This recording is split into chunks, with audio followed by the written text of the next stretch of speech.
పశ్చిమాసియాలో మళ్లీ యుద్ధ మేఘాలు కమ్ముకుంటున్నాయి. అమెరికా ఇరాన్ మధ్య 60 రోజుల పాటు కొనసాగిన ఇంటర్మ్ అండర్స్టాండింగ్ గడువు ముగిసింది. కానీ శాంతి ఒప్పందం మాత్రం కుదరలేదు. పైగా హర్మూజ్ జలసంధి విషయంలో ఇరు దేశాల మధ్య వివాదం మరింత ముదిరింది. ఇప్పుడు ఇదే సమయంలో యూఏఈకి మిసైల్ అలర్ట్ రావడం గల్ఫ్ దేశాల్లో తీవ్ర ఆందోళన కలిగిస్తుంది. అసలు ఇరాన్ ఏం చేస్తుంది? అమెరికా అధ్యక్షుడు ట్రంప్ ఎందుకు హర్మూజ్ మా భూభాగమే అంటూ మ్యాప్ను పోస్ట్ చేశారు? యూఏఈ ప్రజలకు ఎందుకు అత్యవసర హెచ్చరికలు వచ్చాయి? ఈ స్టోరీలో క్లియర్గా తెలుసుకుందాం. యూఏఈలో జరిగిన పరిణామాన్ని చూద్దాం. మంగళవారం యూఏఈ రక్షణ అధికారులు ఇరాన్ నుంచి ప్రయోగించిన 2 బాలిస్టిక్ మిసైల్స్ను గుర్తించినట్లు తెలిపారు. వాటిలో ఒకటి యూఏఈ భూభాగం వెలుపల పడగా మరొకటి యూఏఈ భూభాగంలోకి చేరినట్లు సమాచారం. దీంతో యూఏఈ అధికారులు ప్రజలు సురక్షిత ప్రదేశాల్లో ఉండాలని హెచ్చరికలు జారీ చేశారు.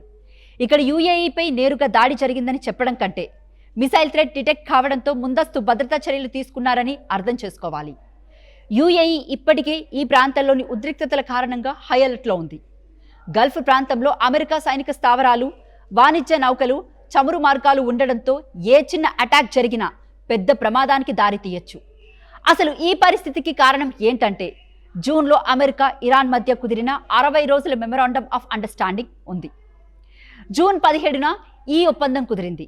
ఇరు దేశాల మధ్య సైనిక చర్యలు ఆపడం, హర్మూజ్ జలసంధిలో వాణిజ్య నౌకలకు సురక్షిత మార్గం కల్పించడం, ఇరాన్ అణు కార్యక్రమంపై చర్చలు కొనసాగించడం వంటి అంశాలు ఇందులో ఉన్నాయి.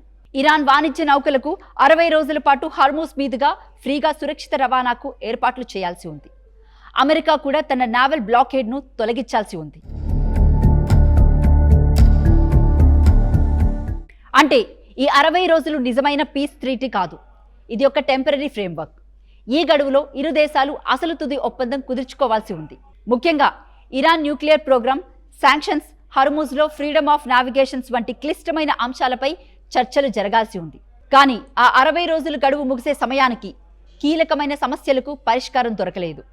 ఇక్కడ నుంచే అసలు టెన్షన్ మొదలైంది. ఇరాన్పై అమెరికా ఆంక్షలు కొనసాగుతున్నాయి.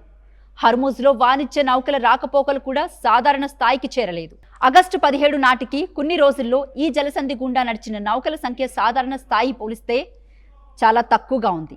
దీని ప్రభావం నేరుగా గ్లోబల్ ఆయిల్ మార్కెట్పై పడుతుంది. హర్మూజ్ అంటే కేవలం ఒక సముద్ర మార్గం కాదు, ఇది ప్రపంచ ఆర్థిక వ్యవస్థకు ఒక ఎనర్జీ చోక్ పాయింట్. అది మూసుకుంటే కేవలం ఇరాన్, అమెరికా మాత్రమే కాదు, భారత్ సహా ప్రపంచంలోని అనేక దేశాలపై ప్రభావం పడుతుంది.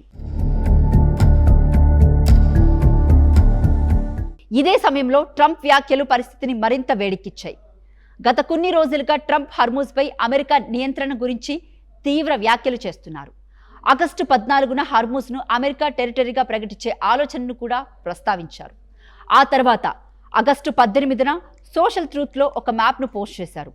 అందులో స్ట్రైట్ ఆఫ్ హర్మూజ్ను న్యూ యూఎస్ టెరిటరీగా చూపించారు. అయితే ఇక్కడ ఒక క్లారిటీ చాలా అవసరం. ట్రంప్ ఒక మ్యాప్ను సోషల్ మీడియాలో పోస్ట్ చేయడం వల్ల హర్మూజ్ నిజంగా అమెరికా భూభాగంగా మారిపోదు. అది ఒక పొలిటికల్ మెసేజ్ మాత్రమే. అంతర్జాతీయ చట్టాల ప్రకారం ఒక దేశం ఏకపక్షంగా మరో ప్రాంతాన్ని తన టెరిటరీగా ప్రకటించడం ద్వారా దానిపై సార్వభౌమ అధికారం ఏర్పడదు. కాబట్టి ట్రంప్ మ్యాప్ను అమెరికా అధికారంగా హర్మూజ్ను స్వాధీనం చేసుకున్నట్లు అర్థం చేసుకోవడం తప్పు. ట్రంప్ ఈ పోస్ట్ను కావాలని చేసినట్లు పలువురు నిపుణులు ఆరోపిస్తున్నారు.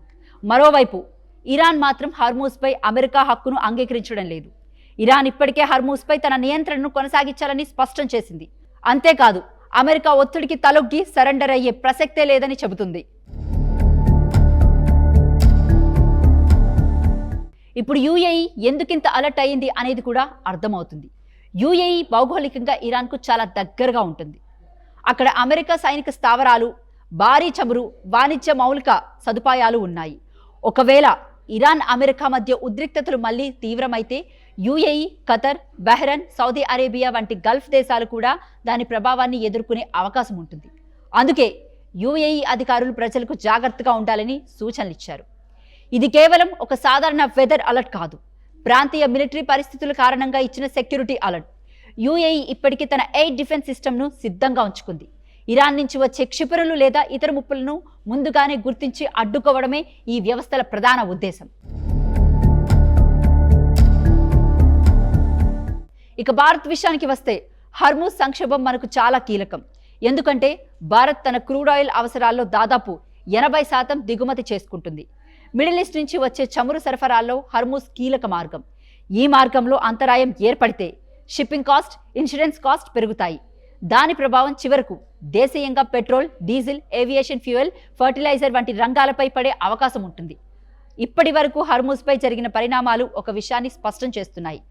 కంట్రోల్ ఆఫ్ హర్మూజ్ అంటే కంట్రోల్ ఆఫ్ ఎనర్జీ సప్లై. అందుకే ఇరాన్ దాన్ని తన స్ట్రాటజిక్ లివరేజ్గా చూస్తుంది. అమెరికా మాత్రం ఆ మార్గం ఎప్పటికీ ఒక దేశం ఆధీనంలో ఉండకూడదని చెబుతుంది. మరోవైపు యుఏఈ వంటి గల్ఫ్ నేషన్స్కు మాత్రం ప్రధాన లక్ష్యం ఒక్కటే: యుద్ధం విస్తరించకూడదు. ఎందుకంటే ఇరాన్, అమెరికా మధ్య యుద్ధం కొనసాగితే దాని ప్రభావం కేవలం 2 దేశాలకి పరిమితం కాకుండా మొత్తం గల్ఫ్ రీజియన్ను తాకే ప్రమాదం ఉంది. అందుకే ఇప్పుడు యుఏఈ కూడా అలర్ట్ అయ్యింది.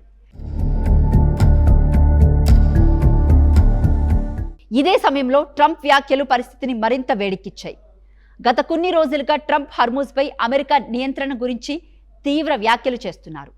ఆగస్టు 14న హర్మూజ్ను అమెరికా టెరిటరీగా ప్రకటించే ఆలోచనను కూడా ప్రస్తావించారు.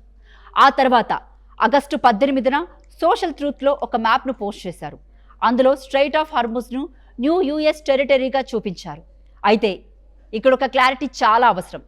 ట్రంప్ ఒక మ్యాప్ను సోషల్ మీడియాలో పోస్ట్ చేయడం వల్ల హర్మూజ్ నిజంగా అమెరికా భూభాగంగా మారిపోదు. అది ఒక పొలిటికల్ మెసేజ్ మాత్రమే. అంతర్జాతీయ చట్టాల ప్రకారం ఒక దేశం ఏకపక్షంగా మరో ప్రాంతాన్ని తన టెరిటరీగా ప్రకటించడం ద్వారా దానిపై సార్వభౌమ అధికారం ఏర్పడదు. కాబట్టి ట్రంప్ మ్యాప్ను అమెరికా అధికారంగా హర్మూజ్ను స్వాధీనం చేసుకున్నట్లు అర్థం చేసుకోవడం తప్పు. ట్రంప్ ఈ పోస్ట్ను కావాలని చేసినట్లు పలువురు నిపుణులు ఆరోపిస్తున్నారు. మరోవైపు ఇరాన్ మాత్రం హర్మూజ్పై అమెరికా హక్కును అంగీకరించడం లేదు. ఇరాన్ ఇప్పటికే హర్మూజ్పై తన నియంత్రణను కొనసాగించాలని స్పష్టం చేసింది. అంతేకాదు, అమెరికా ఒత్తిడికి తలొగ్గి సరెండర్ అయ్యే ప్రసక్తే లేదని చెబుతుంది. ఇప్పుడు యుఏఈ ఎందుకింత అలర్ట్ అయ్యింది అనేది కూడా అర్థమవుతుంది. యుఏఈ భౌగోళికంగా ఇరాన్కు చాలా దగ్గరగా ఉంటుంది. అక్కడ అమెరికా సైనిక స్థావరాలు, భారీ చమురు, వాణిజ్య మౌలిక సదుపాయాలు ఉన్నాయి. ఒకవేళ ఇరాన్, అమెరికా మధ్య ఉద్రిక్తతలు మళ్లీ తీవ్రమైతే UAE, Qatar, Bahrain, Saudi Arabia వంటి గల్ఫ్ దేశాలు కూడా దాని ప్రభావాన్ని ఎదుర్కొనే అవకాశం ఉంటుంది. అందుకే యుఏఈ అధికారులు ప్రజలకు జాగ్రత్తగా ఉండాలని సూచనలు ఇచ్చారు. ఇది కేవలం ఒక సాధారణ వెదర్ అలర్ట్ కాదు, ప్రాంతీయ మిలిటరీ పరిస్థితుల కారణంగా ఇచ్చిన సెక్యూరిటీ అలర్ట్. యుఏఈ ఇప్పటికీ తన ఎయిర్ డిఫెన్స్ సిస్టమ్ను సిద్ధంగా ఉంచుకుంది. ఇరాన్ నుంచి వచ్చే క్షిపణులు లేదా ఇతర ముప్పులను ముందుగానే గుర్తించి అడ్డుకోవడమే ఈ వ్యవస్థల ప్రధాన ఉద్దేశం. ఇక భారత్ విషయానికి వస్తే హర్మూజ్ సంక్షోభం మనకు చాలా కీలకం. ఎందుకంటే భారత్ తన క్రూడ్ ఆయిల్ అవసరాల్లో దాదాపు 80% దిగుమతి చేసుకుంటుంది. మిడిల్ ఈస్ట్ నుంచి వచ్చే చమురు సరఫరాల్లో హర్మూజ్ కీలక మార్గం. ఈ మార్గంలో అంతరాయం ఏర్పడితే షిప్పింగ్ కాస్ట్, ఇన్సూరెన్స్ కాస్ట్ పెరుగుతాయి. దాని ప్రభావం చివరకు దేశీయంగా petrol, diesel, aviation fuel, fertiliser వంటి రంగాలపై పడే అవకాశం ఉంటుంది. ఇప్పటి వరకు హర్మూజ్పై జరిగిన పరిణామాలు ఒక విషయాన్ని స్పష్టం చేస్తున్నాయి. కంట్రోల్ ఆఫ్ హర్మూజ్ అంటే కంట్రోల్ ఆఫ్ ఎనర్జీ సప్లై. అందుకే ఇరాన్ దాన్ని తన స్ట్రాటజిక్ లివరేజ్గా చూస్తుంది. అమెరికా మాత్రం ఆ మార్గం ఎప్పటికీ ఒక దేశం ఆధీనంలో ఉండకూడదని చెబుతుంది. మరోవైపు యుఏఈ వంటి గల్ఫ్ నేషన్స్కు మాత్రం ప్రధాన లక్ష్యం ఒక్కటే: యుద్ధం విస్తరించకూడదు. ఎందుకంటే ఇరాన్, అమెరికా మధ్య యుద్ధం కొనసాగితే దాని ప్రభావం కేవలం 2 దేశాలకి పరిమితం కాకుండా మొత్తం గల్ఫ్ రీజియన్ను తాకే ప్రమాదం ఉంది. అందుకే ఇప్పుడు యుఏఈ కూడా అలర్ట్ అయ్యింది. యుఏఈ ఇచ్చిన ఈ అలర్ట్ను కేవలం ఒక దేశ భద్రత హెచ్చరికగా చూడలేం. ఇది మొత్తం గల్ఫ్ రీజియన్ ఎంత సున్నితమైన స్థితిలో ఉందో చెబుతున్న వార్నింగ్ సిగ్నల్. ఇప్పుడు ఇరాన్ వెనక్కి తగ్గుతుందా, ట్రంప్ వెనక్కి తగ్గుతారా అనేది రాబోయే రోజుల్లో తేలనుంది. మరి దీనిపై మీ అభిప్రాయం ఏంటో కింద కామెంట్ సెక్షన్లో కామెంట్ చేయండి.